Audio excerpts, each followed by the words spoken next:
Jerome, thank you again for giving me the time for you and I to speak and for you to share your history and your background about Crest. Sounds great. Excited to be here with you, Oscar. Thank you so much for the opportunity.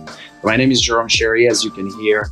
I was native from France, born and raised in France.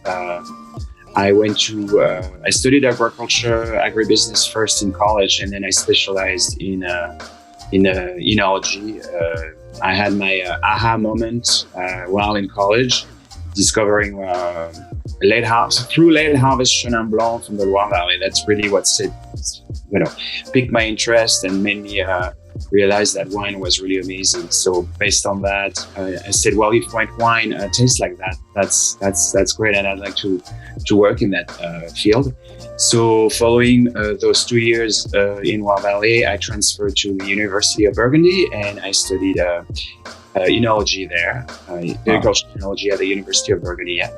And upon graduation, I worked I did various different harvests in France, Le Provence, Loire Valley, a little detour in Australia. Came back in 96, did a harvest in Languedoc, and then in early 97, I got a job offer in Napa Valley, and I just went on my own, thinking I would be living and staying in Napa Valley in Northern California for 3 years.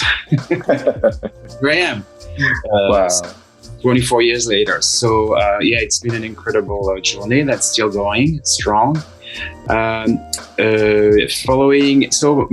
two first, prior to Crest, I have 2 work experience in the Pinot Noir world that really built my resume, and really made me a better winemaker with Pinot Noir. Okay. So first was Literai for 4 years, Literai Wines, which is now in Sebastopol, yeah. And then after that, I went to work at Sainsbury Winery for 9 years as the director of winemaking. I was there from 2004 through 2013. Everybody was like, why don't you, try to get something, an exposure to a Russian River Valley Pinot Noir. And Crest came. I started to work at Crest at the end of 2013. So I've been there now for almost a little bit more than 7 years.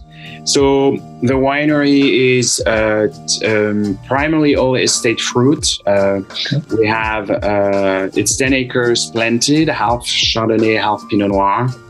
We are located so it's in Sebastopol, just outside the Green Valley of Russian River Valley appellation. But if you would talk about sub-appellation, it would be, we could call it, we could say that we're in the Laguna Hills. My first exposure to really Pinot Noir was in Sebastopol. And when I saw, how rich and how well balanced everything is, I was like, wow, I was pretty surprised of everything, because it's all small batch, right? Yeah, so that was really, really neat.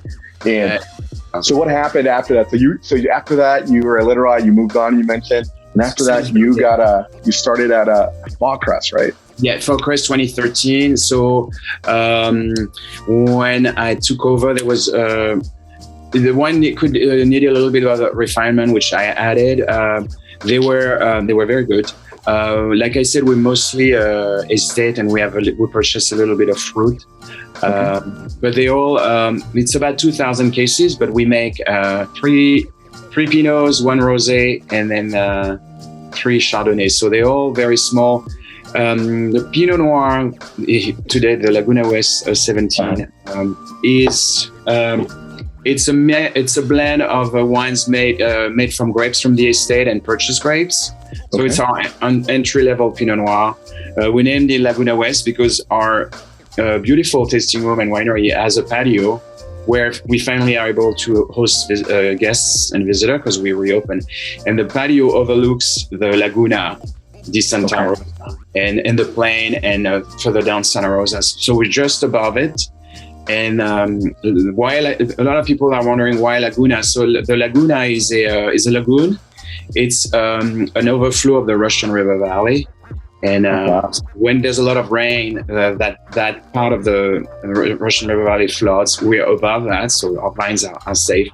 but it's a pretty unique, I want to say, formation, natural formation, and there's a lot of water birds that are coming to it. We see pelicans. It's kind of like an inland lake that goes on and off depending on the rain. It's a little low right now because we haven't had rain. Right.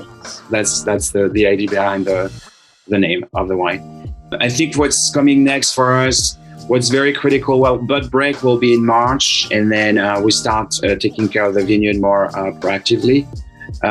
What's very critical for a vine and a vineyard is May for us. Okay. It's called the bloom time. During bloom, the weather mustn't be too hot or too cold or too rainy. It's a very sensitive phase for the vine, and if the weather does not collaborate, and if it's either too wet or too cold, there's very bad fruit sets. So the flower do not set as fruit, and in that case, the yields are very, very low. And for instance, and of course, it's Mother Nature. We do not put heaters in the vineyard. We can't do it. That's right. My toughest boss is not the owner. It's the Mother Nature. It really is. So for that matter, you just have to observe and to understand. Very little control, but it's a phase that's very critical. You know, there's many of them through the cycle of an annual cycle of a vine, but bloom time is something to look at, and hoping that the weather will be collaborating. A low crop in vine always correlate to an amazing vintage and great quantity, but then you don't have a lot. So you cannot, you're limited in your production and in your sale. So it's a balancing act, I suppose. We have 2 blocks of Pinot Noir. The upper block, the one at the very top of the vineyard, is called upper block. That is bottled on its own. It's about 3 barrels worth of wine. So I know it's not a lot of wine, and a lot of people are always like, well, small volume, that's it's not as hard as making large volume. Well, if you make a mistake on 3 barrels of wine, or it's actually 1 bean fermenting, if you make a mistake with that bean during fermentation, then it's over. Right. So, yeah. With large volume, you can blend, you can correct your mistake. I hate making mistakes, so that's great. But small volume, not only during fermentation, you have to keep your wine, the integrity of your wine from to the highest level. And once the wine has finished primary fermentation, you keep that wine. We keep those 3 barrels separate until bottling, so that there's a lot of Usually, all we do during the year is fill up the barrels and correct the free SO2. But once we're at that stage, we're good. But I want to emphasize on the fact that small lot winemaking has some pressure, in the sense that there's very little of it, and if you make a mistake, it's ruin all of it. So the Laguna West is a blend of our estate fruit and then some purchased fruit from the Russian River Valley. So we have about can't remember we may have bottled 450 cases of this wine, so it's very a small quantity. It's a current release for us. What do we do? We do very minimal handling of the wine. We once the wine is in barrel, it undergoes malolactic fermentation, and I do not touch it. I top the barrels and I adjust the SO2, and then I leave it like that until May. Oh, wow. And then we do a blend. We blend all the barrels together in May, and then it's put in a tank prior to bottling in August, and it's bottled and filtered. So we really stay true to the Burgundy model in terms of low intervention, no filtering, no fining. We leave the wine alone intact from the end of fermentation, primary fermentation, to bottling. Wow. Yeah. That's really good. That's really nice. I think obviously being so talented and producing small batch wines is, that's a place where you want to be, right? You're creating this demand and people are just taking it in. They're like, hey, we want to try his next release and his next release. And that just kind of leads us to the, hey, we want to taste the wine now, right? So, Sure. So let's try this. Your 2017 Pinot Noir from Laguna West. Laguna West from Crest. We bottled this in August 2018. So it's about a little bit, 2.5 years. Yeah. Okay. I'll let you try. So I like the nice color, and the tannins are really nice. Yeah. Not too overpowering. No, we don't. I don't. I make Pinot Noir that can age, but that are not overwhelmed with tannins, and that are not too. Tannin is important, but for me, it's when it's too harsh. It's not Pinot Noir. It's not the way it should be, in my opinion. Well, no, that's true. Aromatics are nice. There isn't like a big alcohol nose either, so it's really nice and balanced. I really enjoy that. Love the tannins, really pretty color. Yeah, it is very good. I like the fact that you said that, right? You said, hey, we don't like him too heavy because it kind of goes against how the whole wine's going to come out, right? The whole composition of the wine. Yeah, but so Jim Manugan had a restaurant in San Francisco, and so he ran a restaurant in Soma, and then his dream was to have a winery after that, which he did. But there's always a connection with food and wine. Mm-hmm. It's very important. It's great if wine can be drank on its own, but a pairing with food is always better. Now the aromatics are beautiful. What should I be expecting? So describe the wine to me. Yeah, so there's a little bit of forest floor. When you walk a forest and you smell the floor, there's a bit of that. It's a little earthy. We have a little bit of coffee ground, a little bit of coffee notes, yes. A little bit of dark fruit. Let's see what else. A nice spice character, a little bit of cinnamon maybe. And then it's not, we use for this wine only 25% of new oak, or maybe 20. So there's not a lot of vanilla because we use French oak. It's not because I'm French. That's really the only wine so far, the only oak so far in the Pinot Noir world that works very well with Pinot Noir. If you use American oak, it's too overwhelming. Right. American oak is more for Cabernet, and it can make beautiful wines, and I have nothing against that. A Zinfandel is a good pairing with American oak. Right. An American oak is also less expensive, so there's a lot of those consideration. But we only use for this wine, our barrels, we use them for 4 vintages. So, there's that second consideration. And we use for this 20% new oak just to replenish our pool of barrels, but also to keep the fruit intact. And then with the wine above the estate Pinot Noir, we use 50% new oak. So it's a little bit, it's double the amount of new oak. But I've never seen, with all the wines I've made so far, since, let's say 2000, for the past 21 years already, wow. Anyway, that's a long time, yeah. But I've never went above 50% just because it's too much oak, and then you end up tasting and drinking oak, and it doesn't really work this way. You can, some cab producer work with 100% new oak, but I've never seen that in the Pinot Noir world. It's too overwhelming. So all of our food is handpicked. Then it comes cold, and we process it early in the morning. We hand sort it on the table. We have a sorting table, and then the fruit goes into a destemmer.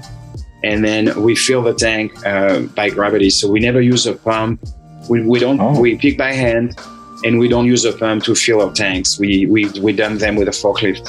So we do a very gentle handling of the fruit for the Pinot, and the Chardonnay is a whole cluster press in an aromatic press. So we'll be very, very gentle with that.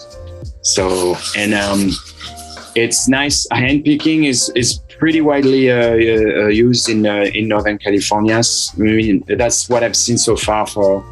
At Sainsbury, we had people that pick during the day, but it's mostly at night, and it's a lot. It works better, definitely hand picking. But but it tells a lot also about your wine and the character of the wine. Yeah. When you're drinking in something that's hand picked, the process pretty much all manual. It reflects on the product. Right? No, I think so. Yeah, I agree. It's part of the quality control that we like and we prefer. Yeah, we are sustainable. So we're conventional, traditional, but we don't use insecticide. We're not organic. No, we're not. But we we have a permanent cover crop between each rows of the vine, just to keep organic matter to the soil. Like we have a grass between each row growing, and then we we do the very minimum in terms of application in the sustainable way. No, it's fun. I think, some people do take that into mind. Obviously, it's a longer process before you could start producing a yield. Yeah.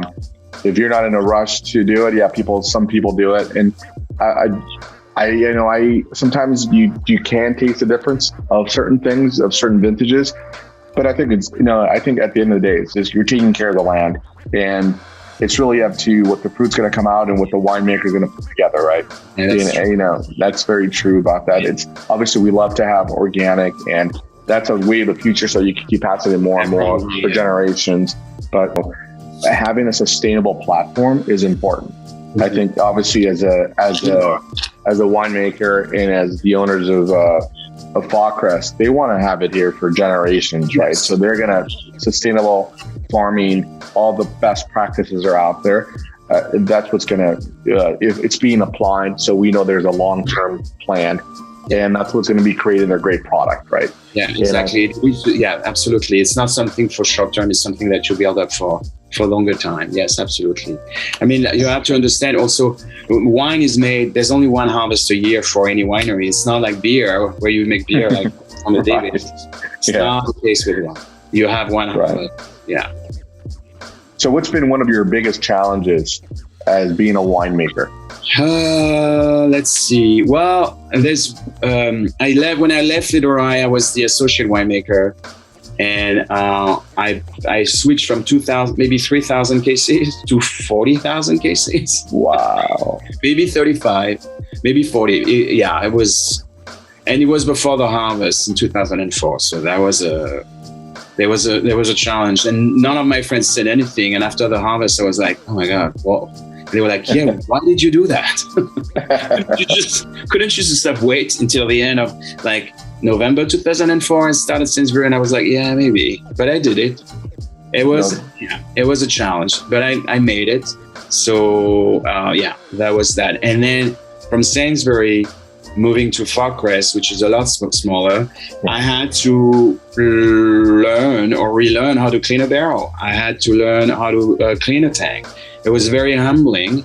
It made me really, I've always been very appreciative of the people that work in the cellar for me or in any other winery, because it's, they do all the very important work, but it's very repetitive. It's very menial. You do a lot of cleaning, lots of tank cleaning, a lot of barrel cleaning, which you do because wine is something you drink. You have to be for clean tanks, clean barrels. But when I went back to when I started working at Crest, I was like, oh my God, like how? Oh yeah, that's right, that's how you do it. So I had to relearn myself or reteach myself with those practice, which I wasn't doing at Sainsbury because we were a lot larger. And so that was a challenge, and also realizing the importance of people in the cellar, and then also learning working with the challenge, also being involved with a Russian River Valley in West County. The ripening pattern is not as fast as County Rose, and I had to really readjust myself and to be like, oh yeah, that's right. That's just hold on, like let's recheck your vineyard again, and now everything's fine. But so there was those readjustment. What's one of your favorite wines that you're drinking right now outside Crest? What is something that you like? Well, that's I could go for hours. A favorite one that I like. That you're drinking right now. The rosé that I make. Oh, okay. No. There's a wine that I really like, and that's one of my favorite ones, and that is champagne. Okay. That is something I would never say no. And of course, champagne is from Champagne as we know it. Right. So I've been so that's to me always a no-brainer. What I've drank, a wine I had the other day. It was from Arajo, Alta Gracia, and this wine was 2012 Alta Gracia. So it's the second label of Arajo. So see, I drink Cabernet, and that wine was beautiful in the mouth. It was very full of essence. It was very incredibly flavorful in the mouth, and that's rare. you think about it, because the wine is more aromatic in the nose than it is in the wine. But that wine was being only their second label, or the second one was just incredible in the mouth. So that's something that was a highlight of the year. And I opened some nice Bordeaux for Christmas and New Year's Eve. Some very nice Bordeaux, old vintage, which was. It's always good to go back to that, because, in Europe, in France, we age our wine and we drink them old. It's not the same here. Well, some people keep their wine older, but it's good to go back to older vintages, either from us, for Crest, or the producer, so that you have an understanding of how wine ages, and you're not like, oh, this is too old, this is off.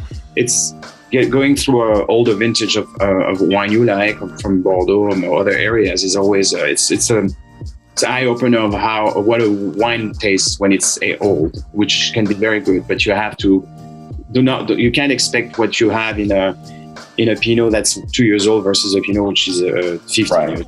Yeah. Well, Jerome, I really appreciate your time. Thank you. A pleasure. Sharing your story. Yes. I love that. Talk to you. Thanks, Oscar. No, and come whenever you're free to travel next time. Please reach out to us, and we'll be happy to have you over.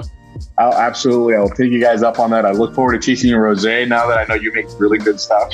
Yeah. And the rest of your Pinots. Yeah. And for everybody else listening, we are open we close Tuesday, Wednesday, but open every other day, 11 to 5 p.m. 11 a.m., 5 p.m. And we'll look forward to seeing you and the rest of the friends that we help up in Sebastopol. Super. Thank you. Thanks, Oscar. Awesome. Thank you.